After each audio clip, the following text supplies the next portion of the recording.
Morning, dear students. So let's continue the revision of chapter 10, that is microbes in human welfare, and today we will discuss about the topic that is microbes as biocontrol agents. So how microbes help in crop cultivation for killing different type of insects and pests. So let's discuss biocontrol. First we have to know what are biocontrol agents. Means those who controls or stops the growth of insects who harms to the crop are called as biocontrol. Or if we see, biocontrol simply refers to the use of biological methods for controlling plant diseases and pests. इसका मतलब क्या होता है? Bio control का मतलब होता है ये एक बायोलॉजिकल मेथड है, मतलब इसमें लिविंग ऑर्गेनिज्म को इन्वॉल्व किया जाता है। प्लांट में जो डिजीज़ होती है, डिजीज़ किसकी वजह से होती है? इंसेक्ट्स एंड पेस्ट की वजह से होती है, फंगस की वजह से होती है, बैक्टीरिया की वजह से होती है, वायरस की वजह से होती है।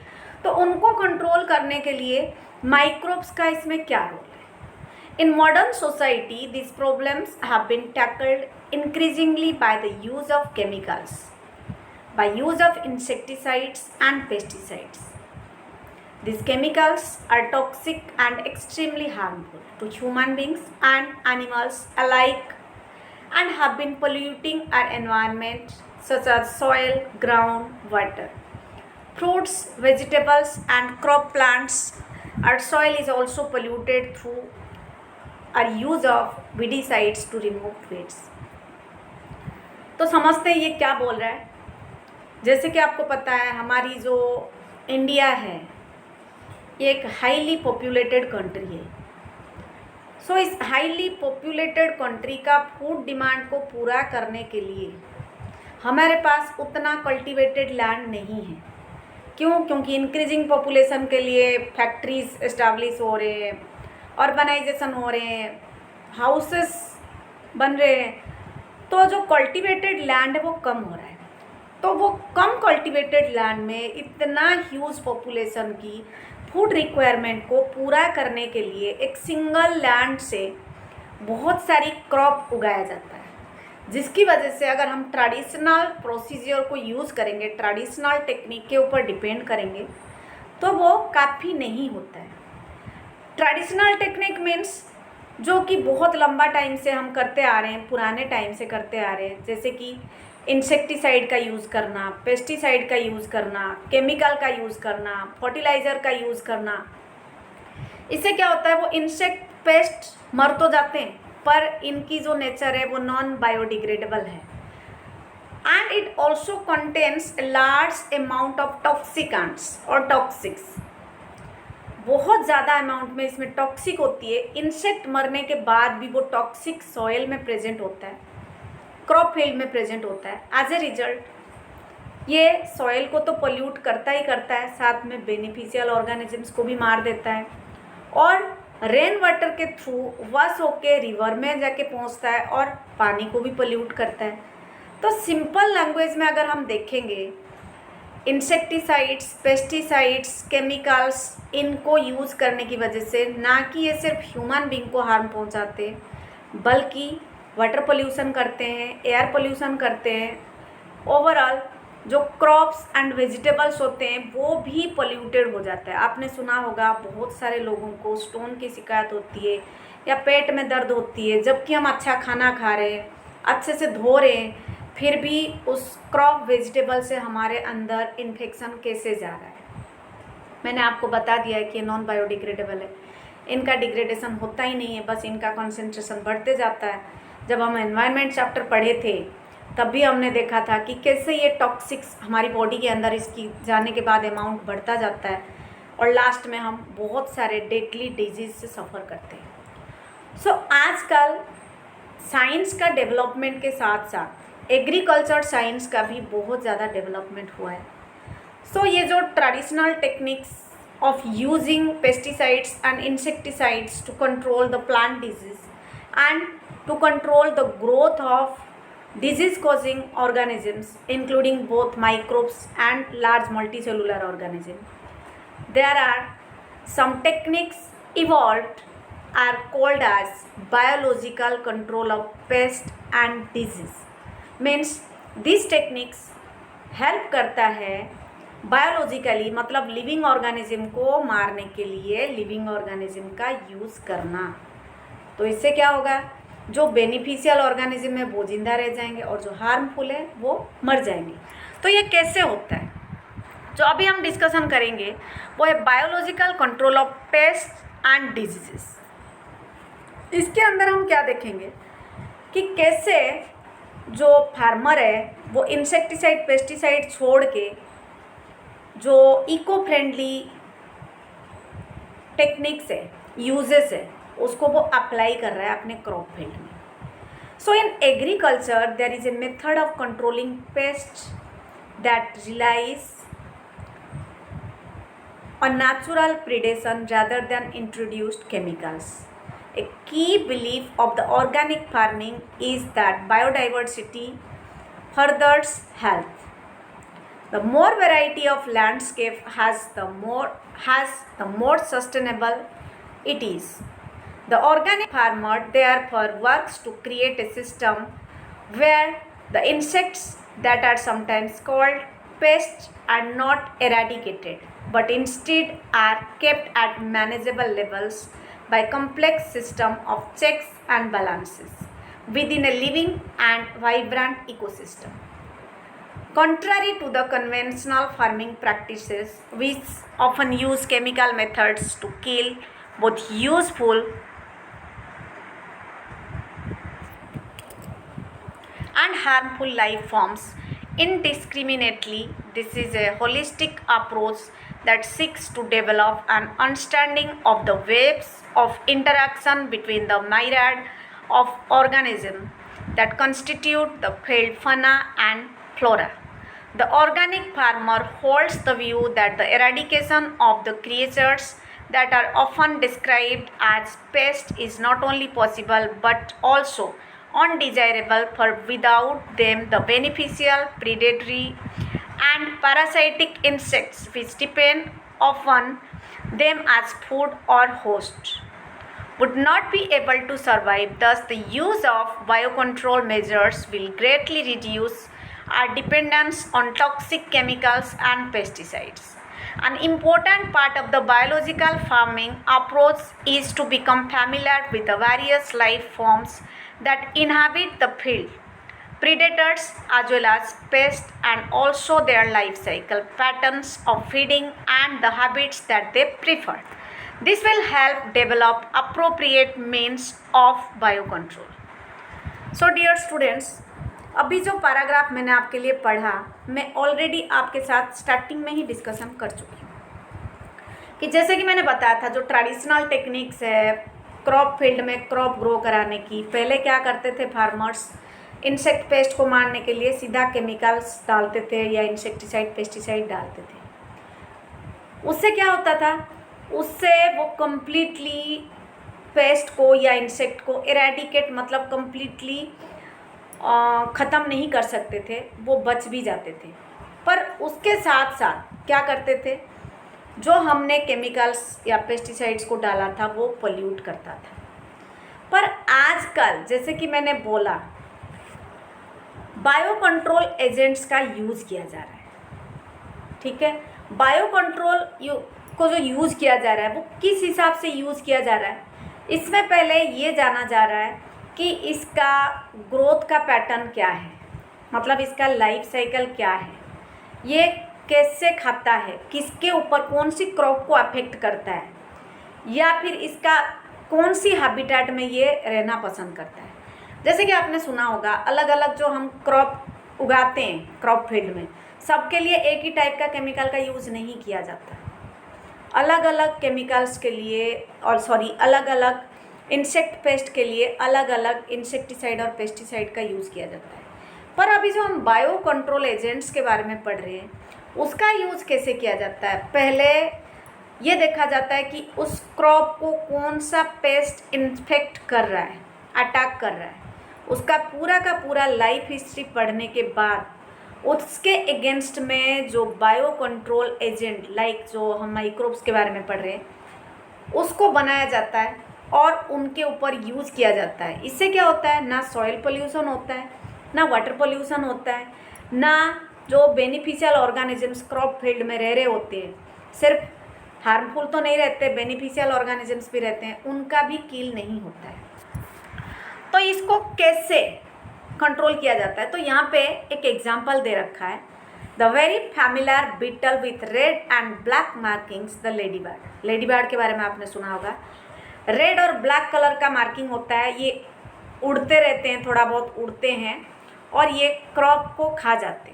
And dragonflies are useful to get rid of aphids and mosquitoes. Clear? So जो ड्रैगन फ्लाइज और लेडी बर्ड होते हैं, इनको यूज़ किया जाता है अफाइड्स और मॉस्किटो से बचने के लिए। ठीक है? An example of microbial bio control agents, इसको आप अंडरलाइन कर सकते हो, the very familiar, so ladybird and dragonflies are useful to get rid of aphids and mosquitoes. Aphids जिसको घुन बोलते हैं, घुन लग जाना, गेहूँ देखा होगा जब रख दिया होगा वो धागे जैसे निकलता है, पाउडर जैसे, और मॉस्किटो से। N example of microbial biocontrol agent that can be introduced in order to control butterfly caterpillars is the bacteria Bacillus thuringiensis, which is called as in short BT। आपने ये भी पढ़ चुके हैं biotechnology its principle and application के अंदर कि bacillus थुरिंजिएनेसिस ये एक बैक्टीरिया है और इसको यूज़ किया जाता है एज बायो कंट्रोल एजेंट्स। किसके अगेंस्ट में? Butterfly caterpillars. क्लियर? तो ये क्रॉप को अफेक्ट करते हैं। तो ये जो बेसिलस थुरिंजिएनेसिस जो बैक्टीरिया के बारे में मैंने बताया, ये एक माइक्रो ऑर्गेनिज्म है। तो इस माइक्रो ऑर्गेनिज्म का यूज़ किस तरह से होता है, ये बेसिलस थुरिंजिएनेसिस का मैं आपको पहले बता देती हूँ, बाद में हम पैराग्राफ पढ़ लेंगे। इसका सैकेट्स मार्केट में मिलता है। इसको पानी में घोल के, ये जो बैक्टीरिया है इसको पानी में घोल के इसको स्प्रिंकल किया जाता है क्रॉप फील्ड के ऊपर, और जब स्प्रिंकल किया जाता है उसको खा के वही ऑर्गेनिजम्स मरते हैं जो उस क्रॉप के लिए हार्मफुल होते हैं। बाकी के जो ऑर्गेनिजम्स होते हैं वो नहीं मरते हैं। क्यों नहीं मरते हैं? बताया था मैंने ये भी कि उनकी जो गट का पीएच होता है वो सपोर्ट करता है किनको? जो अफेक्ट करते हैं उस क्रॉप को, और उनके अंदर जाके ये लाइसिस मतलब एक होल कर देता है गट में, जिसकी वजह से उनका डेथ हो जाता है। ठीक है? So these are available in sachets as dried spores which are mixed with water and spread into vulnerable plants such as brassicas and fruit trees। vulnerable मतलब जिसको खतरा है कुछ पेस्ट एंड इंसेक्ट से, उन्हीं के ऊपर स्प्रिंकल किया जाता है।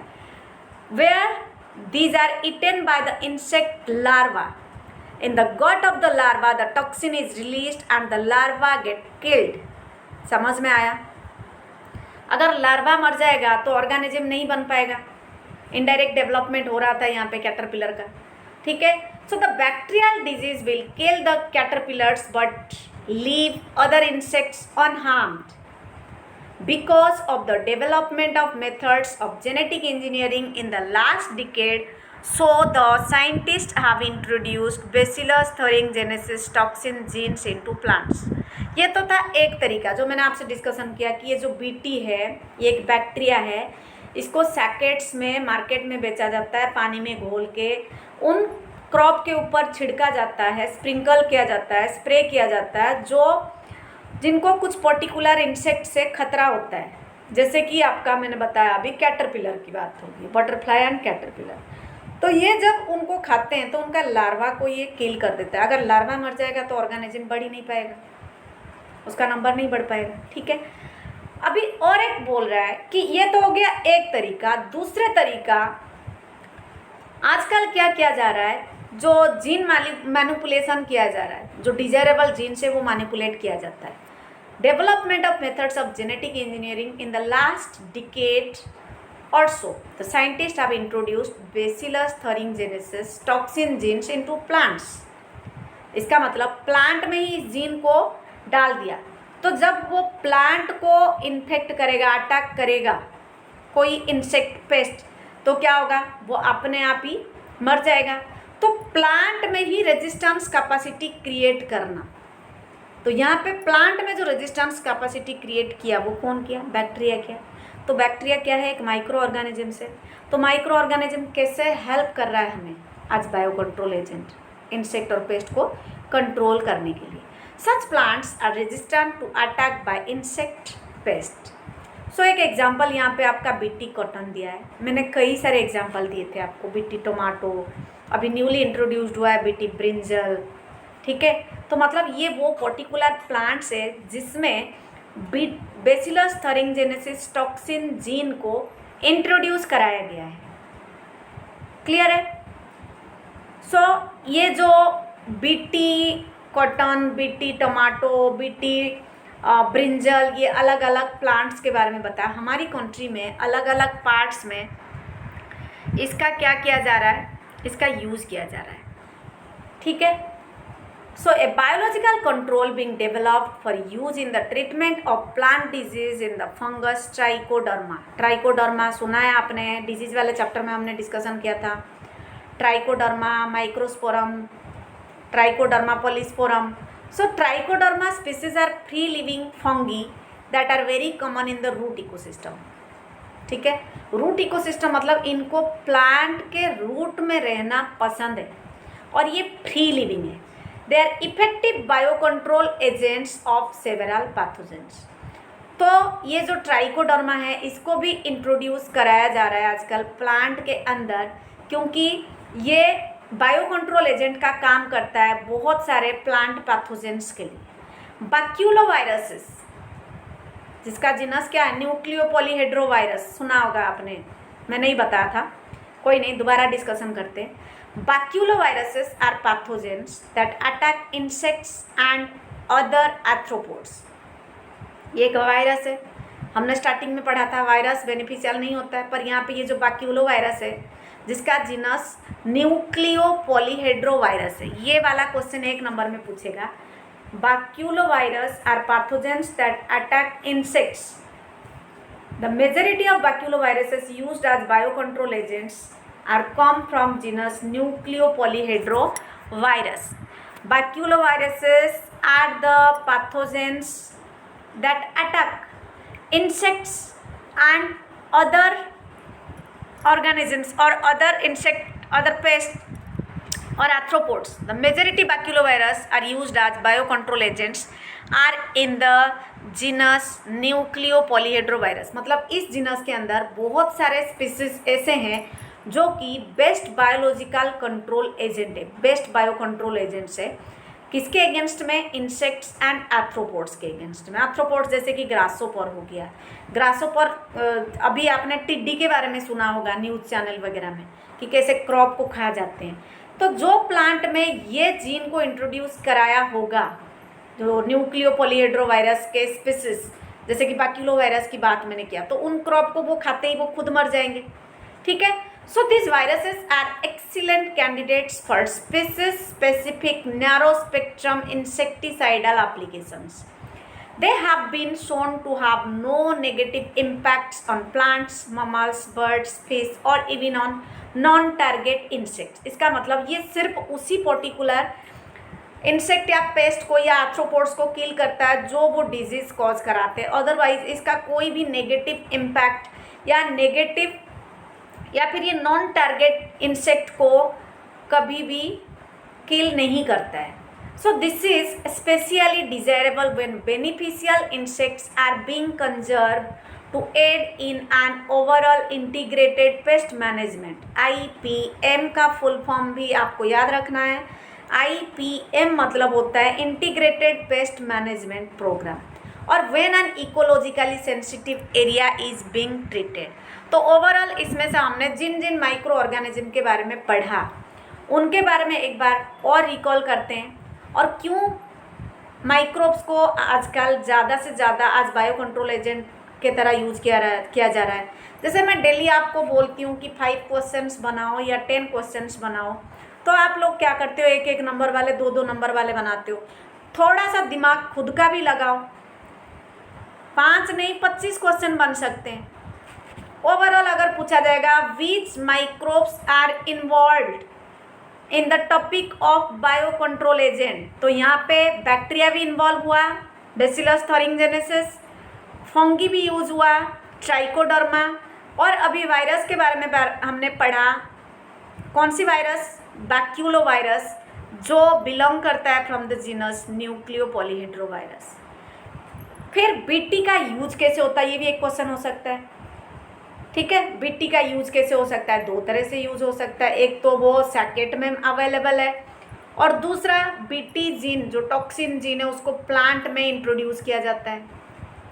फिर बैक्यूलोवायरस का यूज हमें कैसे करना है, क्या करते हैं? इसको भी insecticidal, narrow spectrum insecticidal application के लिए। स्पीसीज स्पेसिफिक का मतलब क्या है? ओनली कुछ पर्टिकुलर स्पीसीज के लिए ही ये इफेक्टिव है, मतलब सिर्फ हार्मफुल इंसेक्ट पेस्ट को किल करता है। ठीक है, बीटी का कैसे यूज हुआ, फिर ट्राइकोडर्मा कैसे, ये क्यों रूट इकोसिस्टम के साथ रहता है, और आपको पता है बहुत सारे इंसेक्ट्स ऐसे होते हैं, बहुत सारे डिजीज ऐसे होते हैं जो रूट को अफेक्ट करते हैं। ठीक है, जैसे कि तंबाकू प्लांट के रूट अफेक्ट होता है, हम लोगों ने पढ़ा था चैप्टर 12 के अंदर। तो ऐसे ही बहुत सारे क्वेश्चंस बन सकते हैं। और एक बात है, एक एक लाइन में आंसर मत लिखिए, आंसर कम से कम 3, अगर 1 नंबर का क्वेश्चन है तो आप उसको 1 नंबर में लिखिए, अदरवाइज कोशिश कीजिए 2 या 3 नंबर के क्वेश्चन जैसे लिखने के लिए। और इस टॉपिक से तो 10 क्वेश्चंस बनानी है, क्योंकि ये सबसे इम्पोर्टेंट टॉपिक है। क्लियर है? So for today this is all about your